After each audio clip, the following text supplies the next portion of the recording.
Sveiki, šiandien apžvelgsime trumpai modeliavimą, taigi naudosime pagrindę sferą ir cilindrą. Taigi pradėkime. Gerai, tai spaudėme Alt W, kad išdidintumėm pasirinktą ekraną. Pasirinkame sferą ir viduryje nusibrėžiame nedidelį rutulį. Nusibrėžę jį radijus parametrą pakeičiame į 25, kad būtų tikslesnis numeris, ir segmentus pakeičiame į 48. Ką tai padaro, tai paspaudus F4 matome šis vertikalias linijas, taigi segmentai yra šios linijos, tai padaro daugiau lūžių, todėl ši sfera yra suskaldyta į daugiau dalių. Taigi, dabar paspaudžiame W, kad nueitumėm į Select ir Move ir pakeičiame pačioj visas koordinates į nulius, kad objektas būtų visiškai išcentruotas.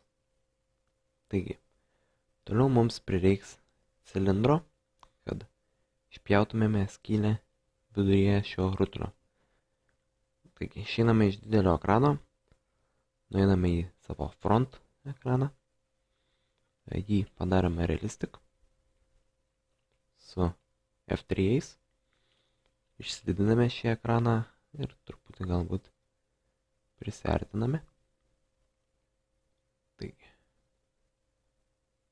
einame vėl į Create sekciją, pasirenkame cilindrą, išeiname iš didelio vaizdo ir viduryje nusibrėžime cilindrą ir jį ištempėme tiek, kad jisai išlįstų iš skritulio.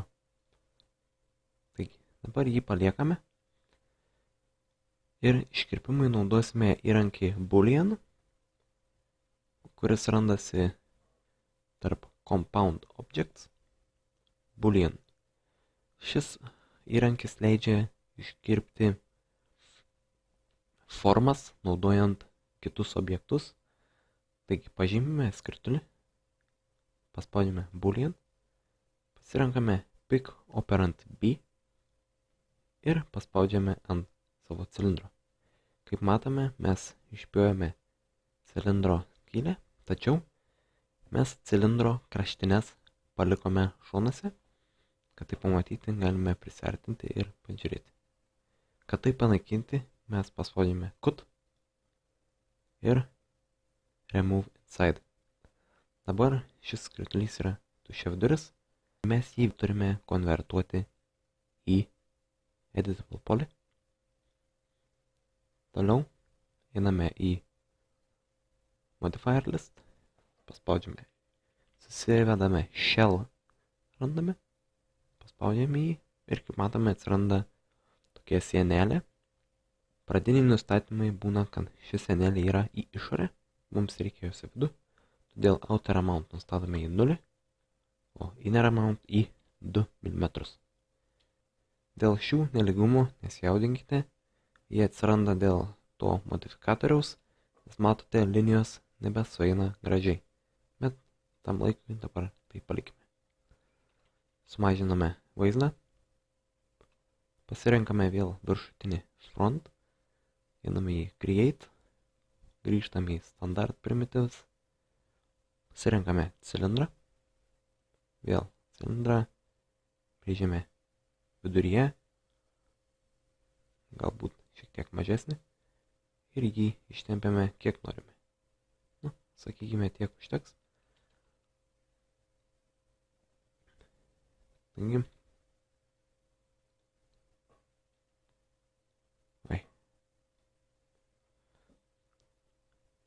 Taigi, toliau pasirenkame Move Tool arba tiesiog paspaudžiame W, susicentruojame savo cilindrą ir jį naudojant Move Tool nueiname į šoną ir pastumėme atgal, kad jis būtų maždaug per vidurį. Dabar pasiėmus šį cilindrą, mes jį einame į Modify, Height Segments, pakeičiame į 1, todėl kad mums aukščio segmentų tai reikia 1, o Size pakeičiame į 50, tam, kad šis cilindras būtų apvalesnis. Taip. Vėl šį cilindrą konvertuojame į Editable Poly ir pasirinkę Polygon mes galime jo pažymėti priekį. Išsididiname ekraną, kad būtų patogiau. Tuomet spaudžiame Insert. Atsiranda tokie įvairius įrankiai ir susimažiname savo Insert iki mums reikiamo dydžio. Paspaudžiame varnelę. Tai susimažinę galime spausti Extrude ir slinkinėjant aukštyn ar žemyn galima ištempti ar įkišti vidų mūsų cilindrą. Taip, ištieskime jį į priekį. Taip. Vėl mums yra pasižymėjęs jau to ištempto priekio galas. Galime toliau spausti vėl Insert. Arba tiesiog geriau per naują pažymėti šį priekį, spausti Insert. Padarome tokį, spaudžiame OK ir Extrude. Padarykime dar truputį į lauką.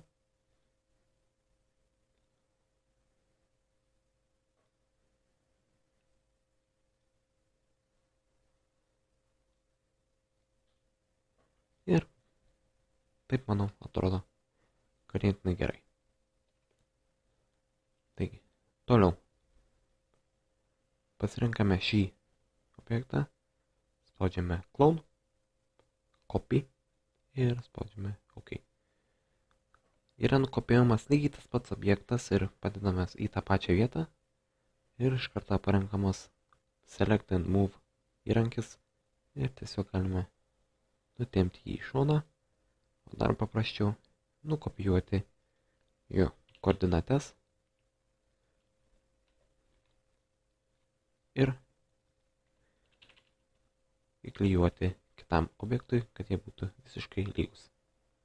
Kaip matome, yra lygus ir vienodi. Toliau susimažiname vaizdą, šį vaizdą grąžiname į pradinį. Pasirenkame sferą, vėl tarp Standard Primitives, Create Geometry sekcijoje ir viduryje nusibrėžkime dar vieną skirtulį. Paspaudžiame W, jį susicentruojame, išsididiname šį vaizdą, prisiartiname. Kaip matome, šis skirtulys nėra dar pakankamai didelis. Einam į Modify sekciją ir radijus pakeliame tol, kol jis bus prisilietęs prie šių sienų. Ir, manau, atrodo gerai. Taigi, atitraukiame ir štai mes turime pradinį modelį. Taigi, kitoje pamokoje apžvelgsime, kaip reikia šitam objektui uždėti tekstūras ir jį surenderinti ir paruošti išsaugojimui. Taigi, šiai pamokai tiek.